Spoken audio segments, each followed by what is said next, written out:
River Mersey, Liverpool, England. For 2 centuries, Europe's main port of emigration to America. Over 7 million people set sail from these shores to begin a new life in a new world. Who could have imagined from this same northern landscape would come 4 musical revolutionaries whose work would reach every part of the globe and touch the lives of millions? They were known as the Beatles.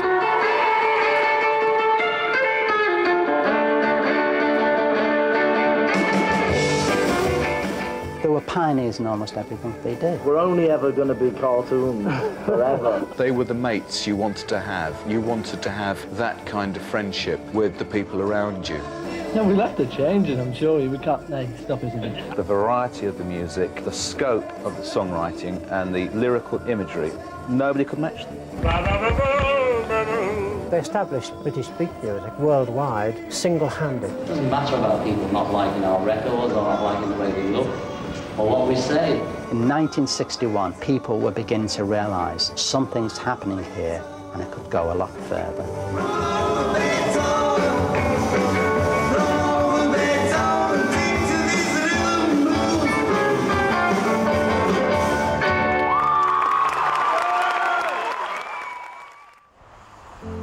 This is the street where John Winston Lennon spent the first 6 years of his life.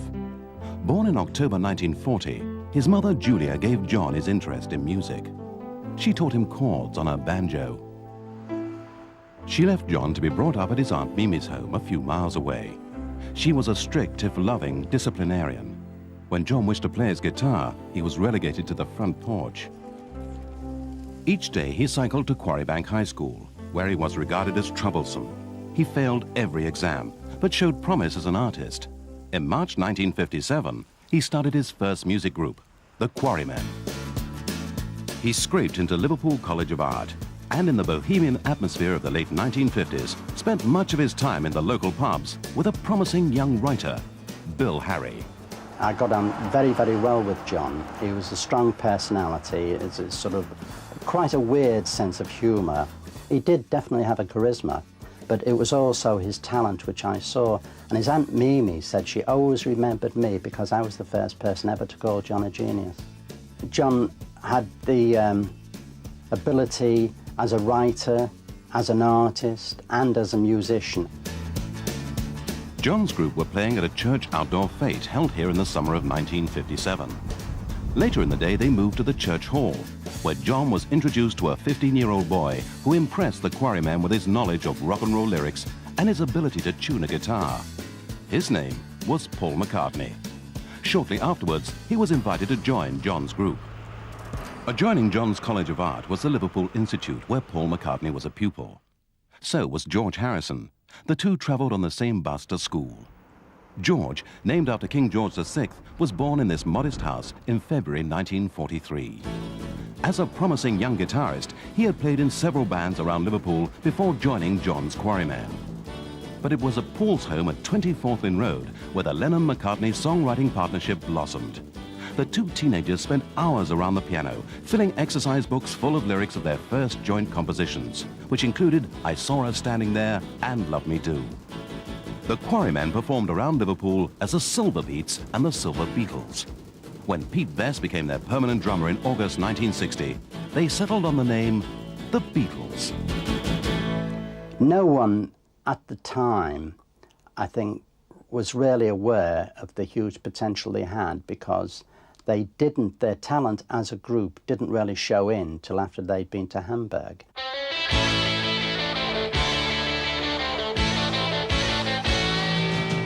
It was when they went to Hamburg and they had what I call their baptism of fire.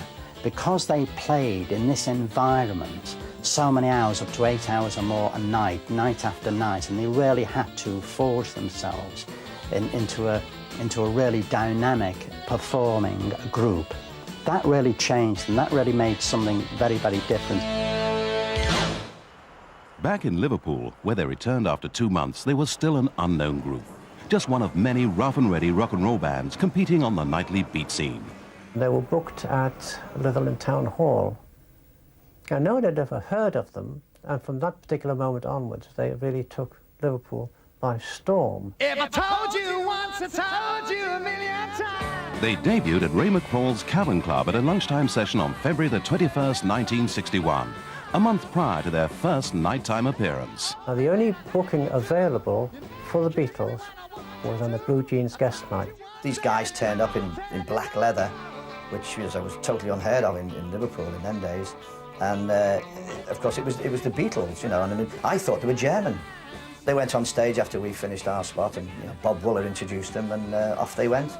And we were standing at the back, and we listened to 2 numbers, and I'd never heard such a row in my life. I thought it was absolutely awful. I told you what you know, I won't tell you no. The pub looked the better place to be in at the time, so the pub won, and we went for a pint.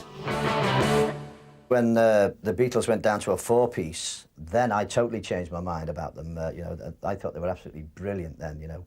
McCartney went on bass, and the whole band altered, and it was an absolutely fantastic experience. Their numbers were different, their musical arrangements were different. They were so dynamic and so well organised. I was amazed at the sound that I was hearing. And eventually the Beatles were given a Wednesday night, you know, where we were every Tuesday, they were every Wednesday. And I remember coming round the corner into Matthew Street, which was a very narrow street going amongst these warehouses, where the Cavern was down in the cellar of one of them, and seeing this amazing queue up the road. And, you know, this is a Tuesday night, and I've got my guitar in my hand, you know, I've just got off the bus from Huyton, and I'm walking down, and I see this queue, and my chest comes out, and I think, oh, wow, look at this, you know. I get into the Cavern, and there's about, you know, 80 people in the Cavern, and the queue's still outside.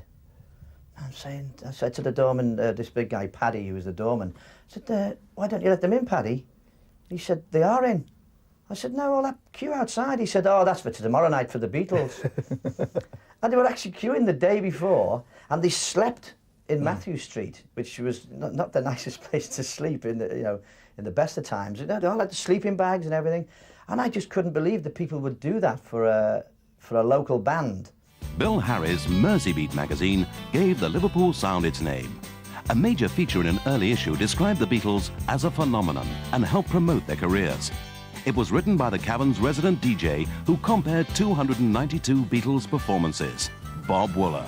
One of the expressions I used when I wrote this article, which appeared in Merseybeat in August '61, was rugged yet romantic, appealing to both sexes. Now, this was the remarkable thing about the Beatles. They appealed to the lads as much as the girls. I was their unofficial manager throughout 1961, until Brian Epstein came on the scene at the end of '61. They were jaunty, but not flaunty. They were likeable.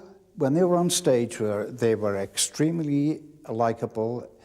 They were infectious, their humor was infectious, their manner was infectious, their music was very powerful, and the look of them was perfect. They were always sort of individuals from the start, you know. I mean, Lennon was, I mean, he was a very aggressive person, quite violent, really, if he had to be. McCartney was the PR man of the band. You know, he was nice to everybody in the world. George, we used to call George Dozy George, you know, because he was just, you know, so easygoing, and everything was, yeah, it's all right, man. It was Brian Epstein who was to transform the Beatles' image and steer them to success. He became their manager at the end of 1961. People looked up to Brian Epstein because not only was he smart and well-mannered and polite and well-educated, you know, his family had money, and that meant a lot in a city where most people didn't have 2 halfpennies to rattle together, you know. The Epstein family lived in one of the best parts of Liverpool and had a chain of furniture and record stores. The Whitechapel branch of NEMS, North End Music Stores, was just around the corner from the Cavern. He felt he'd been a failure in a lot of things in his life. Now, the family had put him for a time as manager of one of their stores, and he wanted to prove himself. When he came across at Merseybeat and all what was happening in the Liverpool scene, he thought at last here was a chance to maybe involve himself. So I went with them to this meeting in the record store on that Wednesday afternoon, half-day closing. I remember it quite well. He was lurking in a darkened store. He unlocked the door and we trooped in. And he must have been wondering, who the hell is this with them? Meaning me, you see. Because I was much older than them. And all the niceties of introductions were not observed. And so he was still wondering, I should have taken the initiative.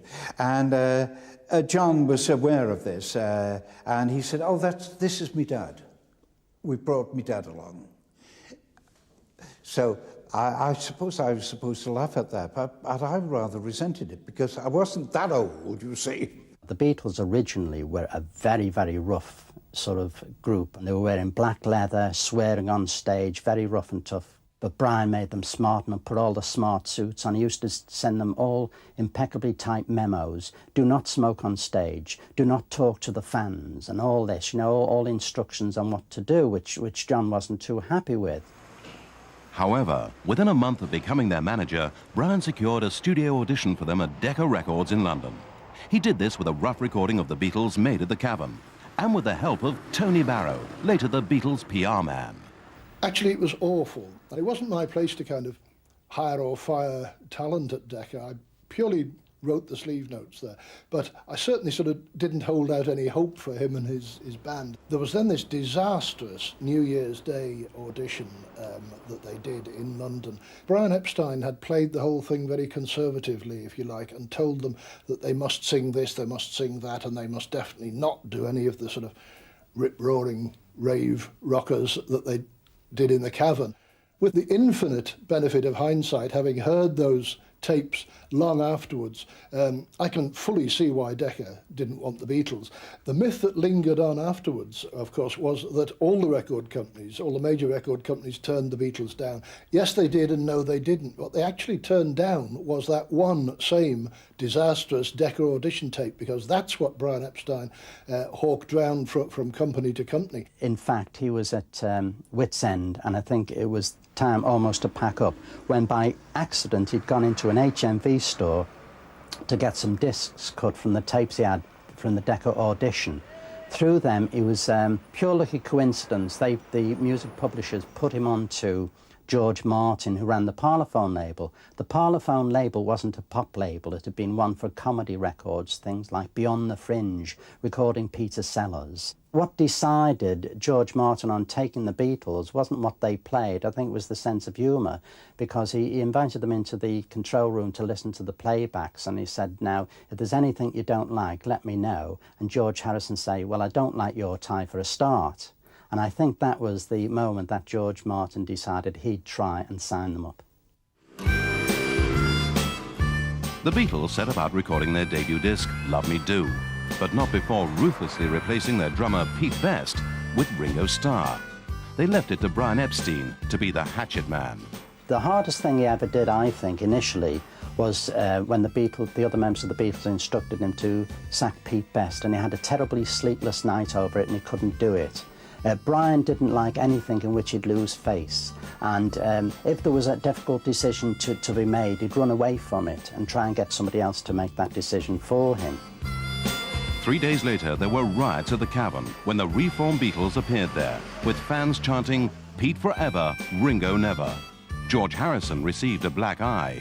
Ringo had his part to play in the group. It was his sense of humour and his personality was very good, because remember, drummers, apart from this sort of the Dave Clark 5 type image, drummers were basically the people at the back of the group. And in the lineup of 3 guitars and drums, you got the 3 guitarists like in the glamorous positions up front playing the guitars and singing, and the drummers taking the back seat, which is the way it is. But you know, his sense of humour and his engaging personality certainly came across. So by all means, he was a major part of the Beatles. Well, not the Beatles, without Ringo in the 60s. But the Beatles were outgrowing the Cavern. As Love Me Do climbed the British charts, peaking at number 17, the Beatles were performing further afield with a punishing schedule of one-night stands and concerts all over England. The bright lights of London beckoned ever more brightly, and the increased demands on their time finally meant living there. When the Beatles' next release, Please Please Me, got to number 1, It made them the newly crowned kings of pop. There is actually a specific date towards the end of 1963 that one can take as the birth date of Beatlemania. And it concerns a Sunday when the Beatles were topping the bill on the London Palladium. Hundreds of fans blocked Argyle Street that day, and it was those pictures that the Fleet Street photographers got that ran the following morning and marked. I think that was the first time that the media had actually used that word, Beatlemania. There had been massive successes in popular music before the Beatles, Frank Sinatra or Elvis Presley, but none of them had raised the whole game of popular culture in the way that the Beatles did. Playing guitars, that was probably the key element, having guitars, and then of course the yeah, yeah, yeahs, which everybody picked up on. It was new, it was fab, and it was just the start of the 60s, and you know, I was only a kid at the time, but I had to be in on it. Nobody had imagined that popular music could include so much, could be so much, could mean so much to so many people in that particular way. You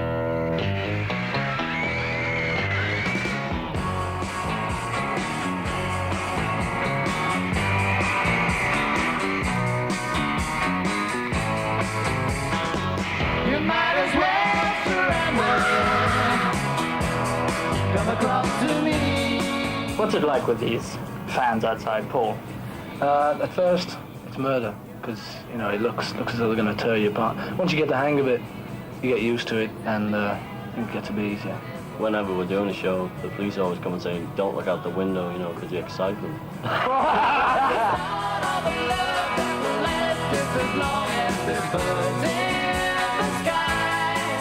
they're fab. I mean, it's their haircuts and the clothes they set in the fashion. The way they sing, their clothes, their hair, and Ringo Starr.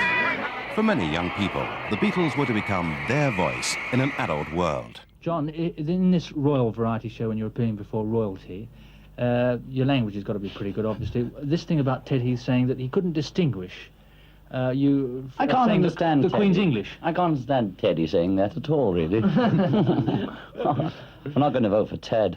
It was the voice of people who, in the best sense of the term, did not know their place. The best example, I guess, would be that great occasion at the Royal Variety performance when, just before the Beatles played Twist and Shout, Lennon said, "We'd like those of you in the cheap seats to clap your hands to this one, the rest of you just rattle your jewellery," which was, you know, the kind of cheekiness towards the establishment in general and the royal family in particular, which had barely been expressed before.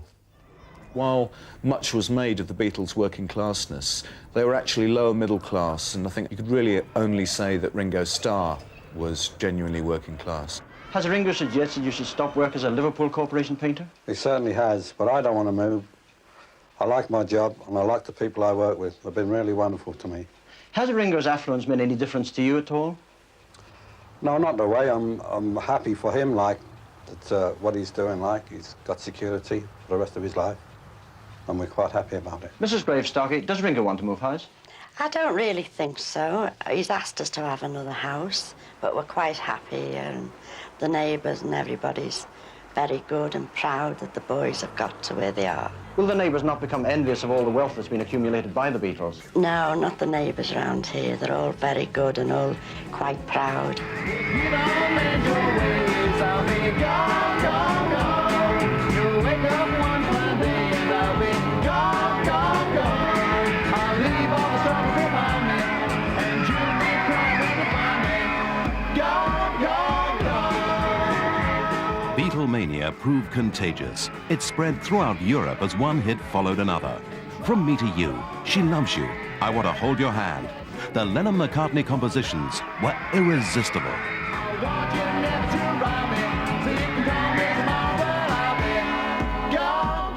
But could the Beatles conquer the biggest market of all? Ed Sullivan, America's most popular television show host at the time, took a gamble. Throughout their entire early career, it was lucky breaks. I mean, when they returned from Sweden, and the airport was filled with thousands of screaming fans. It just so happened that Ed Sullivan and his wife were passing through Heathrow Airport, and Ed Sullivan said, "What's all this happening? Is the Queen coming?" And they said, "No, it's the Beatles." He said, "What are Beatles?" And he was told, and it was Ed Sullivan who got on the phone to Brian Epstein and booked them for the Ed Sullivan Show.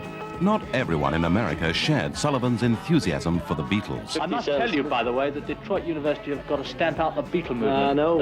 Yeah, we've heard about that. Detroit. They think your haircuts are un-American.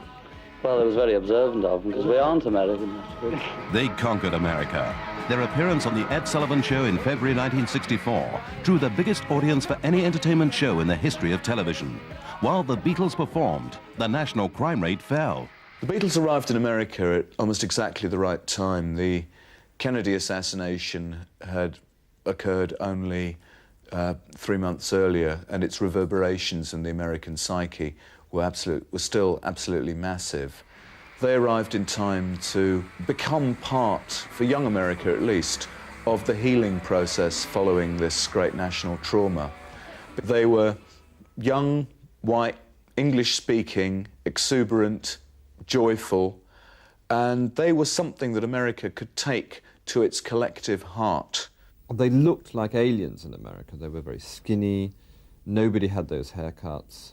When they first had the impact in America, it was all to do with hair, and that's why you had Beatle wigs. Beatle wigs were given away as promo items at the time, and that was the hook. They had a fantastic hook. In the United States, of course, they created a sensation. And the press asked me what I thought about them, and I told them that I thought that eventually they probably would get a haircut, because these things have a way of passing, like Frank Sinatra and Elvis Presley and different ones who attracted teenagers by the thousands in years past. And the Beatles, I thought, were quite refreshing in a sense. There are other factors which have to do with the sheer emotional content of the Beatles records themselves. Although the early Beatles records are not very verbally sophisticated, all those me, yous, I's, there's a lot of very simple pronouns going on in the titles and in the lyrics. They're very emotionally direct, and that's very important, particularly in Britain and America, which are Puritan societies, which are not necessarily to do with the free and frank expression of emotions. That emotional directness and excitement was and remains very powerful. They returned home to a hero's welcome. Advance orders in America for their next single, Can't Buy Me Love, topped 2 million copies. A record. What did you most like about the trip, Ringo? Oh, I just loved all of it, you know, especially Miami. The sun, you know.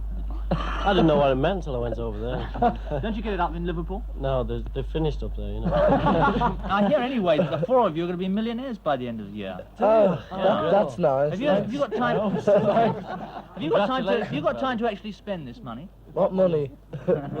He said. Doesn't he give any to you? No. You seen that car of his? Honours were showered upon them. In March 1964, they became show business personalities of the year. It's very nice indeed to get, especially to get one each, because we usually have a bit of trouble cutting them in 4.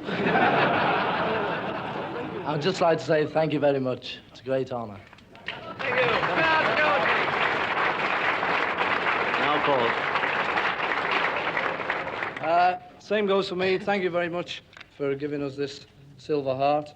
But I still think you should have given one to good old Mr. Wilson.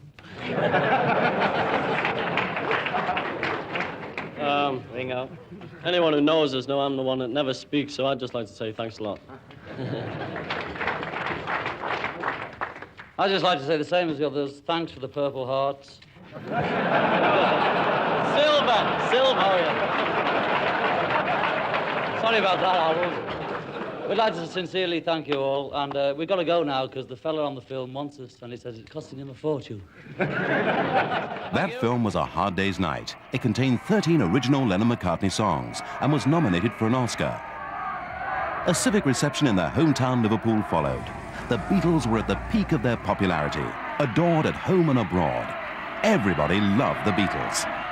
Following another successful US visit in 1965, the Beatles received MBEs, member of the British Empire medals, from Her Majesty the Queen at Buckingham Palace. Well, gentlemen, first of all, many congratulations on your MBE. The whole country seems very delighted indeed. But how do you feel about it, Paul? Delighted indeed. You know, I'm glad everyone's delighted. I love it. But I mean, is it fun for you? Or? Yeah, of course. I mean, you know, it'd be fun for you, wouldn't it? You know, if you just woke up one morning and he said, you know, it's great. Ringo, how did you first hear about it? Well, we heard about it 6 weeks ago when we got the forms to fill in, and then we knew that we were going to get it 2 days ago. How did these forms come? What, straight through the post? They were sent from the Prime Minister at Downing Street to our manager's office, and they were delivered from there to Twickenham, where we were filming. And then about the day later, we just found them, and we thought we were being called up for the army. And then we opened them, and we found out we weren't. We all said that line. I know, but this is at ITV. That was the other one. It's nice to have, and it doesn't make you more respectable or anything, I don't think. Maybe other people think it does. Doesn't make me any more respectable. I'm still a scruff. Far from being a scruff, Paul had resided in one of London's most fashionable areas for 3 years, with one of the prettiest girls in town.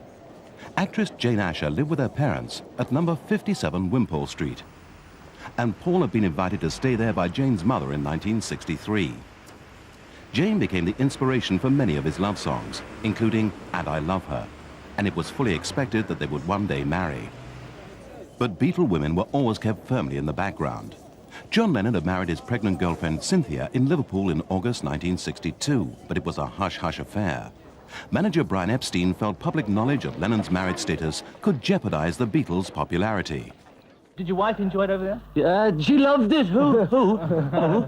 Shh, don't tell him he's married. It's a secret. Oh, I'm sorry. Yeah, I'm sorry about that. What do you think about this rumour of George being married? He's not married because he came in to see me and he told me.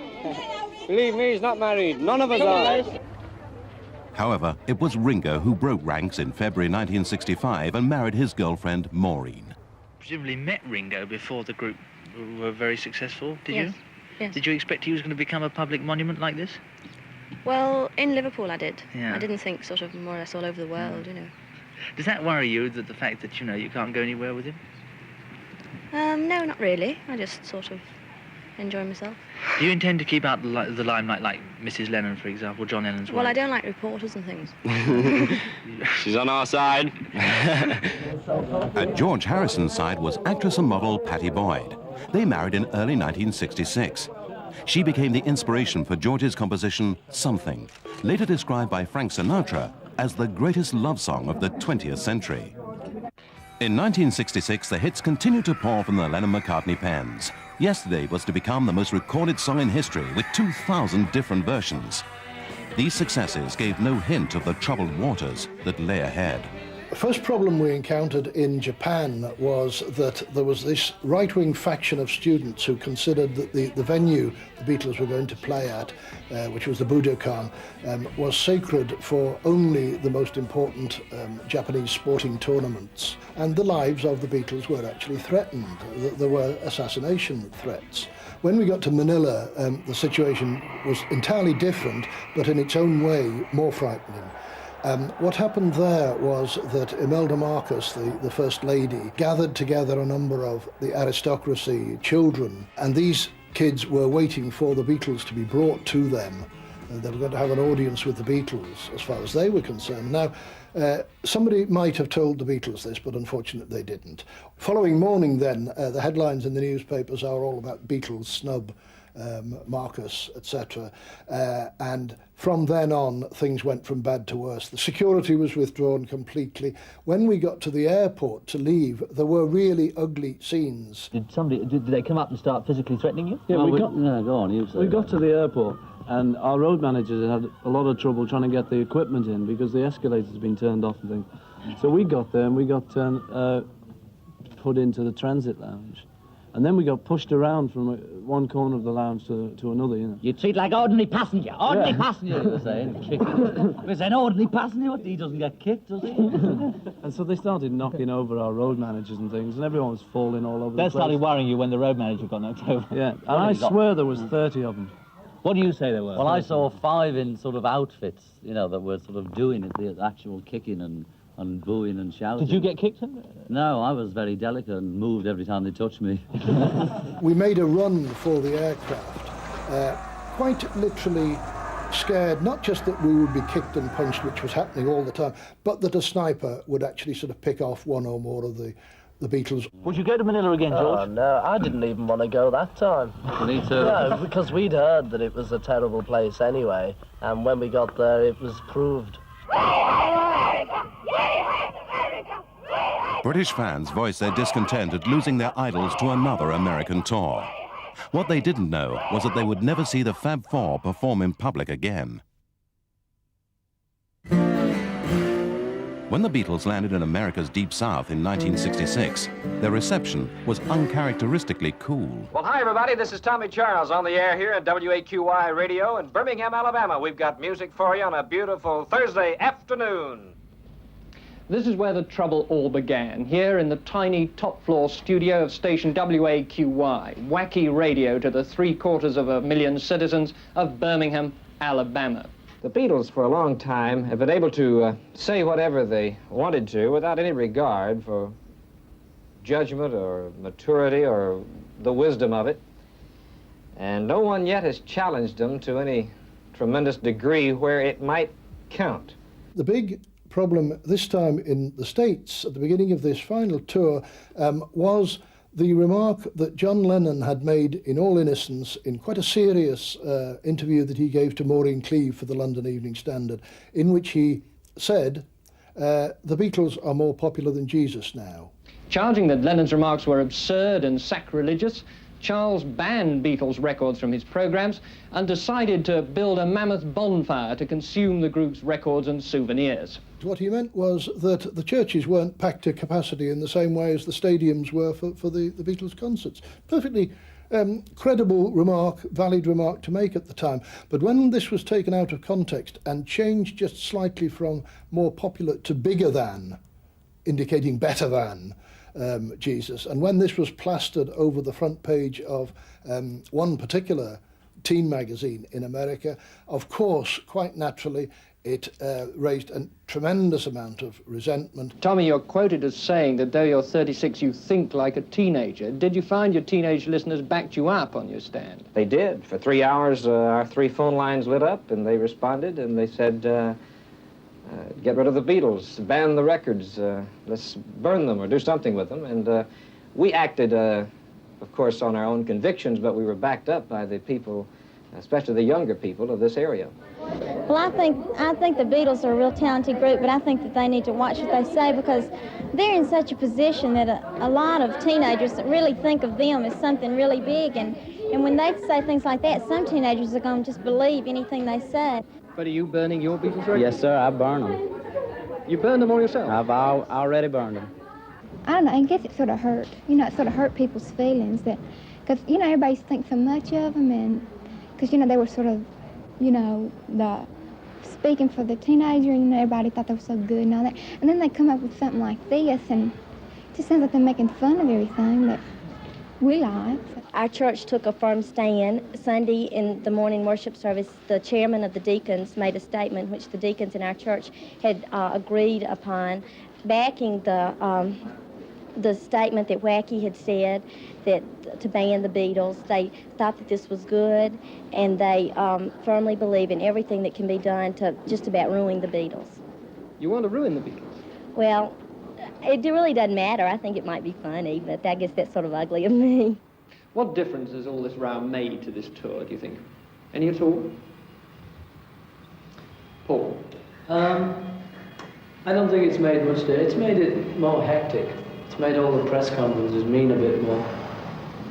People said to us, you know, last time we came, all our answers were a bit flippant. And they said, why isn't it this time? Well, the thing is, the questions are a bit more serious this time. It doesn't matter about people not liking our records or not liking the way we look or what we say.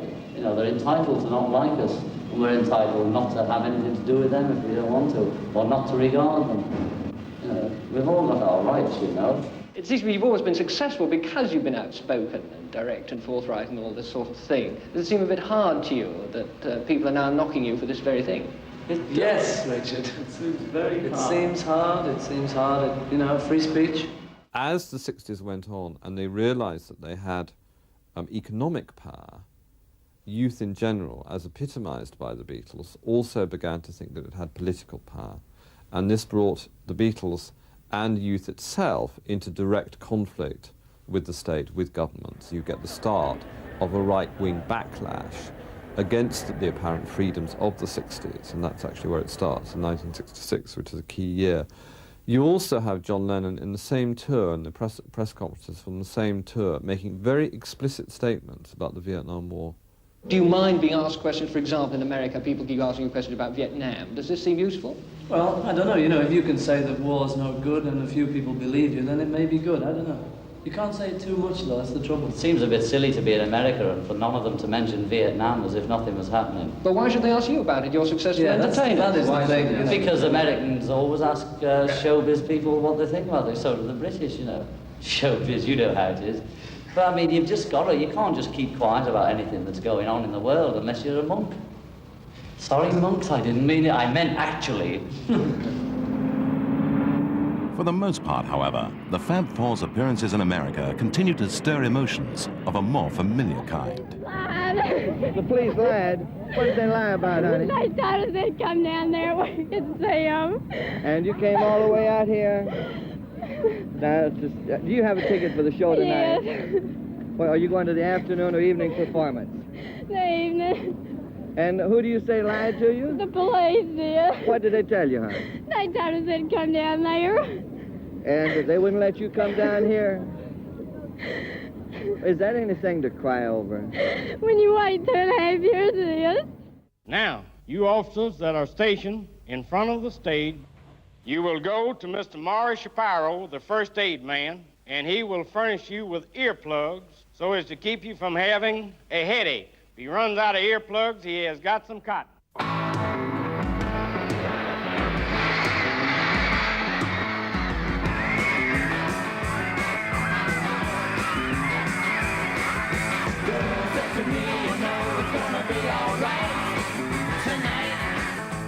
A number of things played a part in ending the touring days.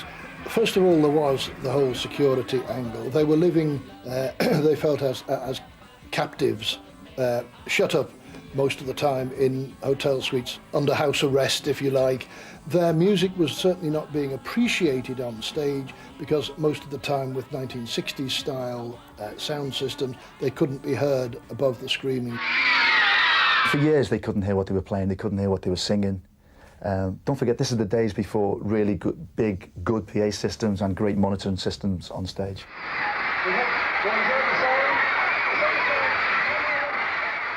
And one particular night they came off and Paul just said to Ringo, "What were you doing in whatever song it was, you know?" And Ringo said, "Well, we didn't do that song tonight."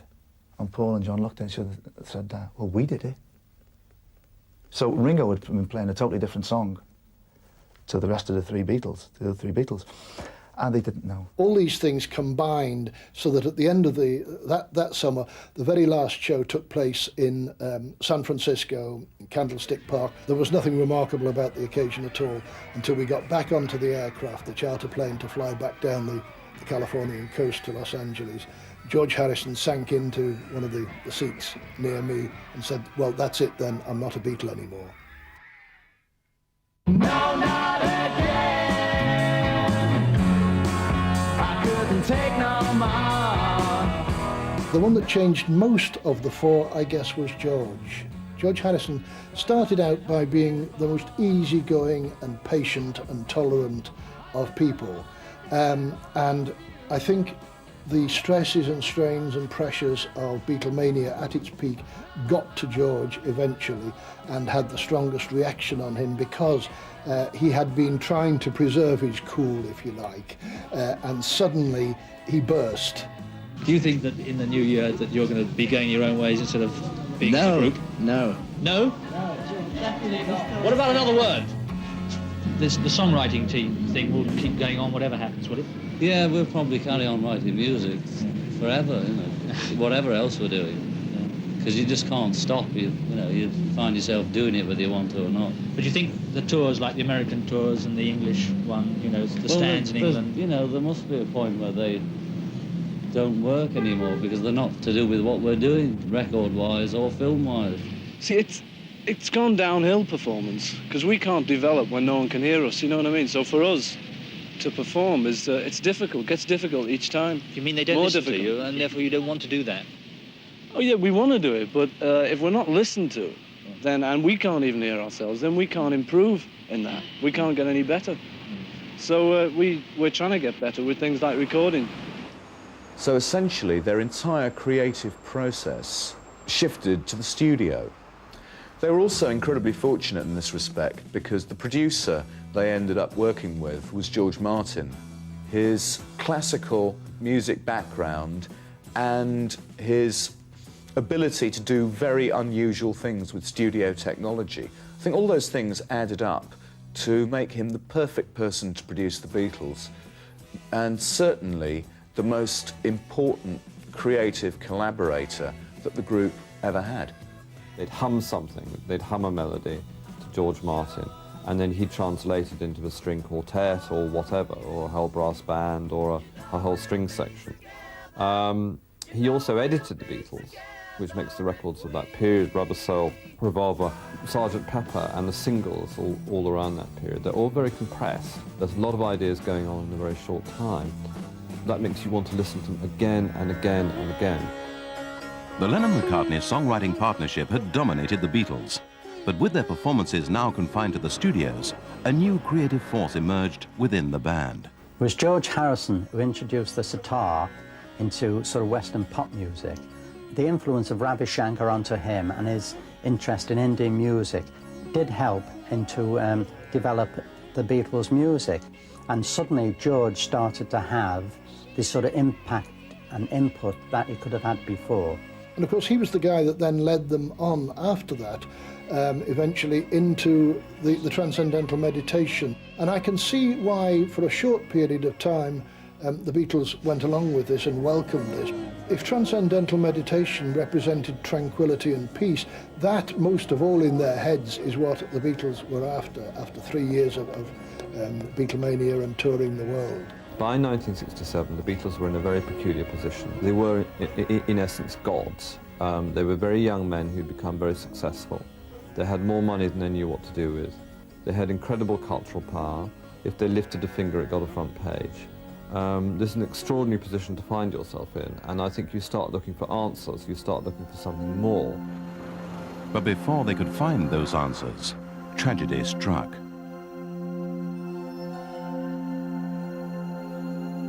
The Beatles were in Wales, attending a course on transcendental meditation with their Indian guru, the Maharishi, when they learned that Brian Epstein had been found dead in London. You heard the news this afternoon, I believe. Yes. And Paul's already gone down? Yes. I see. You've no idea what your plans are for tomorrow? No, we'd just go and find out, you know. And just have to play everything by ear. Yes. I understand that Mr. Epstein was to be initiated here tomorrow. Yes. Brian had lived alone in a house in the heart of London's Belgravia district. While the Beatles meditated in Wales, Brian lay dying behind locked doors. Depressed and on drugs, it seemed he had died of an accidental overdose. He was 32 years old. I understand that this afternoon Maharishi conferred with you all. Could I ask you what advice he offered you? He told us not to get overwhelmed by grief and to whatever thoughts we have of Brian, to keep them happy, because any thoughts we have of him will travel to him wherever he is. In his personal life, he was a fairly sad person, actually. He was gay in an era where it was not only unfashionable to be gay, but also illegal. But he wasn't even a happy homosexual, to the extent that he never had one good, steady, loving relationship. He had no one loving partner at all. At this stage, of course, before Epstein's death, the Beatles had already decided to set up their own Apple Corps companies, and there was never on their part any intention to involve Brian Epstein with those companies. Brian knew that. He knew that just as thoroughly as he knew that they were never going to tour again, so there was great disappointment on his part. All four Beatles attended his memorial service at the New London Synagogue, close to the Abbey Road studios. Well, Brian was really the man who brought them to international prominence, but some of the things he did proved disastrous. And the Beatles ended up, at the end of a decade of being the world's top group, with not much money. The recording deal he did with EMI, I think they got a halfpenny a record, and that lasted for a lot of years. So they were getting really a pittance for selling these millions of records, while the Rolling Stones with Decca had a much more favourable deal and were getting far larger royalties. When it came into the big league merchandising that surrounded the Beatles during the height of the Beatlemania years, yes, it is true that opportunities were not seized in the way that they should have done. The Beatles lost $100 million worth of merchandising in America right at the peak time. With Brian gone, the Beatles launched their new business empire, Apple Corps. Number 3 Savile Row became its eventual headquarters. With film, fashion and recording divisions, they described it as a capitalist communist enterprise. What they'd originally wanted was to create an atmosphere for creative people and develop other talents away from what they call the men in suits who'd taken all the money in taxes and all these accountants and lawyers and all the rest of that. They didn't really like them. But they had a great vision of what they wanted to do. And here again, once again, the Beatles were trying to do something which may have worked. Early in 1968, the Beatles flew to Rishikesh in India to resume their studies in transcendental meditation with their Maharishi. Really, the biggest influence, I think, on the Beatles creatively was transcendental meditation. John and Paul did the biggest output of their songs when they were at the Maharishi's ashram in Rishikesh. I think they wrote over 30 or 40 songs over there in a very short time. But the love affair didn't last. Disillusionment set in as the Beatles concluded the Maharishi was exploiting them. Ringo and Paul soon returned to England. George and John followed later. Does this mean that you've finished with him now? He's Well, a it's figure not, of fun. not finished with, you know, but we're over that phase. It was a bit of a phase. But he's still a nice fella and everybody's fine, but we don't go out with him anymore. Once I had a dream that made me sad. While the Beatles flirted with Eastern mysticism, their Apple Corps had gone rotten. The first casualty was the Apple Boutique, which collapsed after 8 months. Everybody wants all they can grab. The remaining stock was given away. The business side was placed in the hands of other people. And this is why it failed, because the Beatles didn't actually run Apple. They just put the money in, and while they poured the money in, it was dripping out the other side. The Beatles' increasingly outlandish behavior had not gone unnoticed. For many, they were no longer the Fab Four. In this view of the Beatles as turning from cuddly toys into something more threatening and odd, drugs are obviously very important. A big symbol of this is in 1966, when the Beatles stopped touring and cut their mop tops and grow moustaches and beards, and John Lennon has the granny glasses, and they start to look weird. I knew the whole history of any involvement they had with drugs because I was at the Gambier Terrace flat the night they had their first introduction to what was sort of literally a drug. That was when Royston Ellis, the poet, broke open a Vic inhaler and showed them the benzodrine inside and said, if you chew that like a spitball, then that makes you high. And that was their first introduction to sort of getting high on any type of drug. I mean, to them, the basic drug was having a few beers. It was Bob Dylan who actually introduced them to marijuana because they were so naive about any drugs or the effect of drugs. And he came to their hotel room with a big pile of marijuana. And they told him, well, we've never smoked this before. And he was completely surprised. He said, but you've had it in your songs. You've got that song where it's got I Get High. And of course, it wasn't wrong. He'd misinterpreted the song. It wasn't I Get High at all, you know. Yes, they did take a variety of drugs and were quite outspoken about it. They would have been more outspoken about it if Brian Epstein hadn't prevented them from being. How often have you taken LSD? About 4 times. And where did you get it from? Oh, you know, I mean, if I was to say where I got it from, you know, it's illegal and everything. It's silly to say that. Don't you believe that this was a matter which you should have kept private? But the thing is, you know, that I was asked a question by a newspaper. And the decision was whether to tell a lie or to tell him the truth, you know. I decided to tell him the truth. But I really didn't want to say anything, you know, because if I'd had my decision, you know, if I had it my way, I wouldn't have told anyone, you know, because I'm not trying to spread the word about this. But the man from the newspaper is the man from the mass medium, you know. I'll keep it a personal thing. If he does too, you know, if he keeps it quiet. But he wanted to spread it, so it's his responsibility, you know, for spreading it, not mine. But you're a public figure, and you said it in the first place, and you must have known that it would have made the newspapers. Yes, but to say it, you know, is only to tell the truth. I'm telling the truth, you know. I don't know what everyone's so angry about. Well, do you think you have now encouraged your fans to take drugs? I don't think it'll make any difference, you know. I don't think my fans are going to take drugs just because I did, you know. But the thing is, that's not the point anyway, you know. I was asked whether I had or not. And then from then on, the whole bit about how far it's going to go and how many people it's going to encourage is up to the newspapers and up to you, you know, on television. I mean, you're spreading this now at this moment. This is going into all the homes, you know, in Britain. And I'd rather it didn't, you know. But you're asking me the question. You want me to be honest. I'll be honest, you know.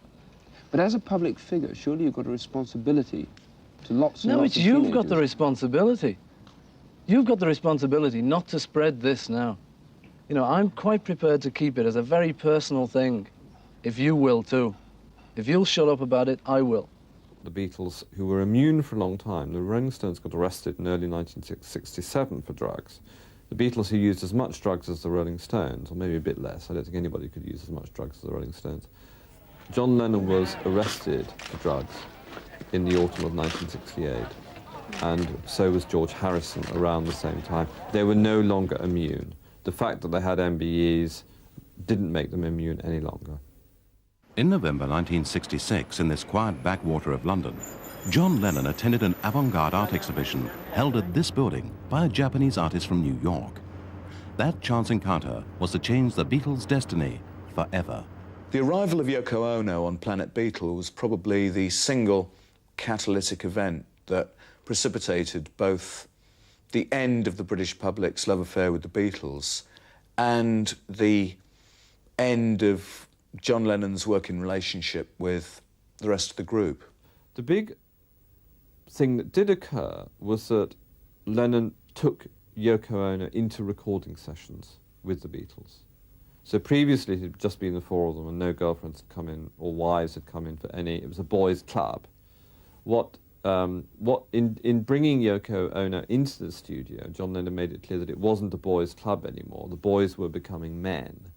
Under the influence of Yoko Ono, Lennon was announcing that he wished to be considered as an artist rather than as an entertainer. I think Yoko Ono suppressed John's creativity and imposed her own ideas on him. Can you describe your new act together? What is howling? An expression that's not so intellectualized as words, you know. It's just like... pure sound. Show me pure sound. Well, anything. Wow, that's howling. You know, something like that. Quite frankly, people weren't really interested in that, but John felt because people didn't like Yoko's input, that they were insulting her, and through insulting her, they were insulting him. So he dug his heels in even more. And yet his creativity was being suppressed. Another powerful lady had landed on Planet Beatle. Linda Eastman, a rock photographer from New York, married Paul McCartney in the spring of 1969 and broke 1 million female hearts. When did you decide to get married, Paul? About a week ago. What prompted it? Just, you know, so we decided to do it instead of thinking about it. Linda, how do you feel about it all? You're obviously terribly happy. How are you feeling this morning? Terribly happy. That sounds good enough. Unquote. Linda, you'll be described as a New York socialite. Does this mean you'll be spending much of your time in New York? No. Where will you be living? In London. In London. Paul, what about you? How do you feel to be the father to a 6-year-old? You'll be living in London. How about being the father to a 6-year-old child? It's terrible. It's terrible. I hate it. I hate it. It's going to be a terrible burden. I do. It's horrible. Yeah. You're on the telly. You're on the telly. Quick. As if in reaction, John and Yoko married 8 days later and honeymooned in Amsterdam. They made it a public affair, Their bed-in was a demonstration for world peace. We're thinking that instead of going out and fight and make war or something like that, we should just stay in bed. Everybody should just stay in bed and enjoy the spring, you know. Opinion has remained divided on why the Beatles broke up. The blame for the breaking up of the Beatles is very often laid at the feet of Yoko Ono and Linda Eastman. But in fact, I don't really think that their arrival on the scene caused any disbanding at all. From the end of 1966 onwards, it's evident on the recordings that they made that increasingly John was going his way, Paul was going his way. They still went into the recording studios calling themselves the Beatles, but by and large, instead of 4 guys arriving for a session, it would be John taking his material in and bringing Paul and the others into it, and Paul keeping his stuff to himself and bringing the others into it. The Beatles performed in public for the last time in January 1969. In an impromptu concert on the rooftop of their Apple headquarters in Mayfair, they played for 42 minutes before the police intervened. Their music had stopped the traffic. But that brief harmony was short-lived. New Yorker Alan Klein, Apple's controversial new business manager, was appointed, contrary to McCartney's wishes, causing further division within the band. Against all odds, in July 1969, the Beatles came together one last time to record their 12th album. Its cover featured the Beatles on this pedestrian crossing. Abbey Road became one of their most creative and best-selling albums of all time. In April 1970, McCartney made his departure from the Beatles official. He says himself that for personal differences and business differences and for musical differences, for those reasons. But I would think that it's because he wants to find out who he is himself and whether he can do what he wants to do himself. The Beatles were no more. But their legacy would endure. That long and winding road that had started here in Liverpool a dozen years before had reached to every corner of the world. It was the Beatles' influence, not only in music, but sort of worldwide, from the sense of humour to the happy films they made, that enchanted millions of people. They inspired so many other people. You'd find it with artists, with fashion designers, with record producers, with writers. So many people in every aspect of life were influenced by the Beatles and said, I did that because of the Beatles. As far as I'm concerned, they've contributed everything to pop music. I mean, they were the group that made me get into music in the first place. I always felt that they were pop music, and they're kind of what everybody else is judged on. And George is going to do one for you now. It's an old favorite, folks. It's one by Chuck Berry, and it's called Roll Over Beethoven.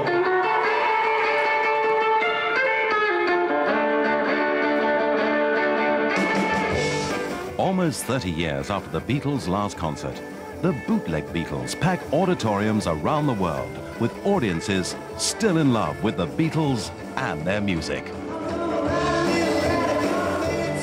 I think a lot of young kids that come and see us now just want to see what it was like.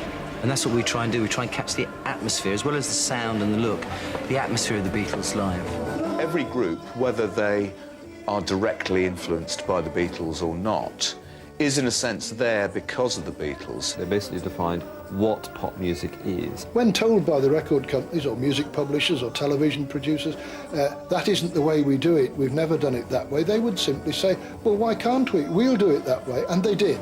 They showed that you could be very successful with material that is very, very good, that you could play up to the market rather than play down.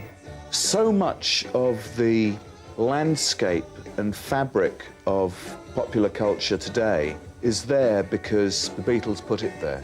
The Beatles built the house that we live in.